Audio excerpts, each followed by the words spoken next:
G'day guys, and today I'm going to do something slightly different. So I was reading through on the Department for Home Affairs website, having a look at some information on the Australian refugee program for a video I'm about to do, and then I was do some other reading and saw that John McCain died this morning, so I figured I'd sort of try and tie these two things together after I saw this interesting little statement. So, background information. One of the major challenges facing the world today is protecting refugees who have been forced to leave their home by armed conflict and human rights abuses. So the United Nations High Commissioner for Refugees predicts 65.6 million forcibly displaced people worldwide, 22.5 million were refugees and 2.8 million were asylum seekers.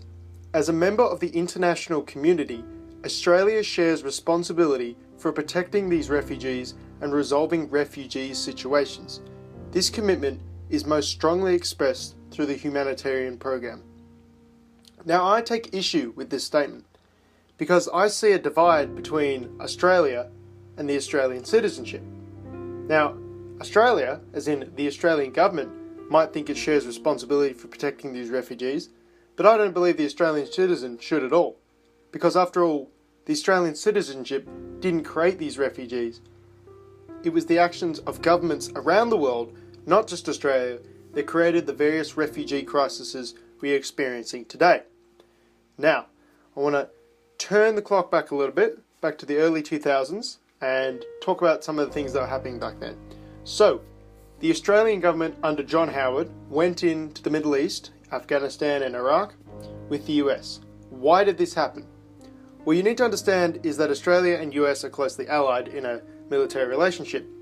They have the ANZUS military alliance that has existed since the end of the Second World War, in which the US were instrumental in beating back the Japanese in the Pacific Theatre. And also, this bearing slightly less relevance nowadays, but it's still quite relevant, the US has the largest navy in the world, and the best navy in the world, the most aircraft carriers, blah blah blah blah blah, and so they're best able to guarantee Australia's shipping. So they keep the waters safe for Australia to ship goods and bring in goods, because we're an island, we need to do that sort of thing. Anyway, the Australian government goes into the Middle East. The taxpayer has to foot the bill for this. Wars are pretty expensive. Iraq alone cost $5 billion. Massive amounts of people are displaced by the fractionist civil wars and even worse terroristic groups that rise up. These people flee to Australia, amongst other places. Again, the taxpayer has to foot the bill for them. This is where I take issue. It is the action of the Australian government that displaced these people, but the Australian citizenry must pay for them, not the government. The government can't pay for anything. If the government has money, it has to take it from someone through taxation, through debt, and etc. The reason why your tax rate isn't 100% is because the Australian government is in a shit ton of debt. This allows them to defer payments and kick the can down the road, and people would get really angry if their tax rate was 100%. So, how is any of this my responsibility? Where's my obligation to help people out the government displaced? I was a small child when these wars were happening. I was like 4 or 5 years old. I never started a war. I never propagandized through the media. I never killed civilians and displaced millions. So why the fuck do I have to pay for it? It should be John fucking Howard, amongst many, many others, McCain included, that should be coughing up the dough. I don't see why Australian citizens who had nothing to do with this war, nothing to do with starting it, were propagandized into supporting it, and were shipped off and killed, and now have to get brought back in coffins, in body bags, in pieces, and we have to foot the bill for it. This was not my decision. Why do I have to have my money forcibly taken off me to pay for a war that I never wanted? Where is my obligation to help these people? How is the refugee crisis my responsibility? I mean, this is some third world-esque stuff.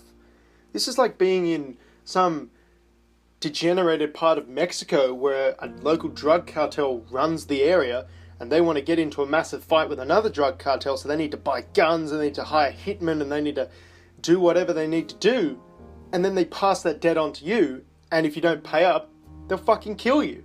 And this is so weird that people don't get this. People don't understand this. They don't make this connect.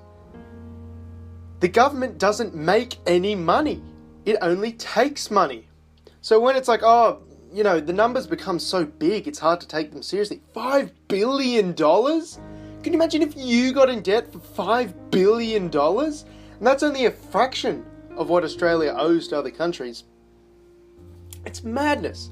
It's madness. But because it's the government, it's totally okay. It's so weird that the government is the exception to all the rules we have in society. Don't kill, don't steal. That's what the government does best. We'll go and airstrike civilians, civilian deaths in 90% of airstrikes over in the Middle East. And we'll steal from you every day. Every time you go to work, the government takes its cut.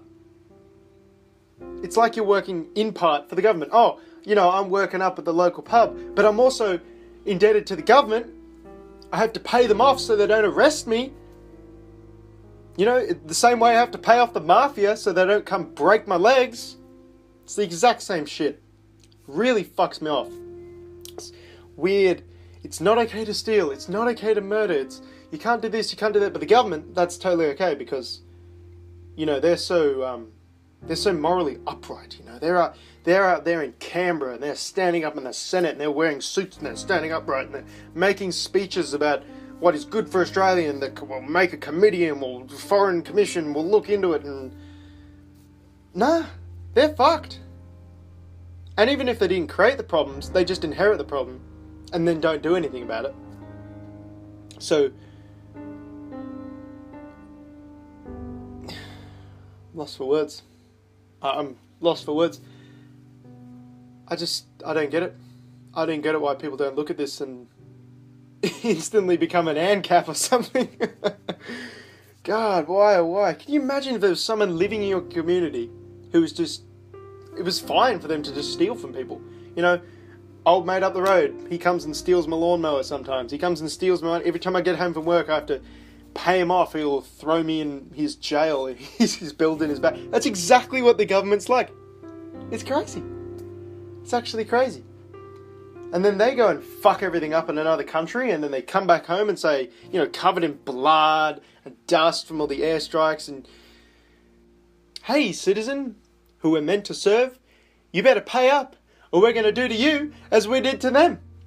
And especially in Australia, because we don't have any guns and we don't have any free speech. We're fucked.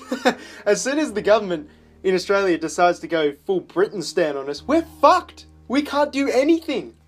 We've got, farmers out in the country. They have guns, but you can't own whatever you want. You got to have a license. You got to have all this shit, and we're so fucked if the government decides to turn against us.